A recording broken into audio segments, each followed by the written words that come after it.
तुमको काने इंटरेस्ट आसला जे तमे ओसीआईटी रे एडमिशन करवार लेके मैंने फटाक से पूरा बहुत माने गल्ली तमे मते माने क्वेरी करसला ओसीआईटी रे उठा होछ ओडिसा गवर्नमेंट रो कोर्स जेंते कि कंप्यूटर स्किल रे गोटे सर्टिफिकेट जैसे ऑथराइज सर्टिफिकेट एटा ना किछि माने हे होछ ना माने authorise Odisha Hamta Odisha state open university रा सर्टिफिकेट है आउ सेंटर भी ऑथराइज लर्निंग सेंटर है हमें कोड भी मेंशन कर दमु हमर कोड जेटा আছে बहुत किछि कोर्स আছে एआई कोर्स আছে 100+ एआई कोर्स আছে एक्सेल टैली सब किछि सिखि पारबे सते लागे मुई एते लागे इंटरेस्ट करे जॉइन करली कोर्सटा तमे काकी रेकमेंड करवा ले चाहू छ स्पेशली सेटा भी टिके मेंशन करी दियो ई कोर्सटा प्राय समस्त को लागि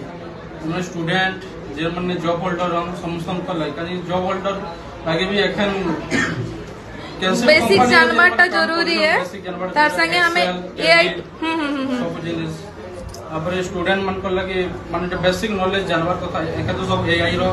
माने दुनिया ही गनो एआई दे सिखले किछि अब चली नहीं पारो बिल्कुल जदी हमके चलवार अछि ताके एआई सिखि के लागो बिल्कुल हां तो इना हमें 100+ एआई टूल्स रो भी माने हमें ट्रेनिंग दउ छो आमर ट्रेनिंग फैसिलिटेटर माने भी अछन जिन माने कि हमको माने भल से हमको गाइड करबे पर्सनली मुई 8 इयर्स ऑफ एक्सपीरियंस होल्ड करू छे इन आईटी इंडस्ट्री तो मुई भी समस्त को पर्सनली गाइड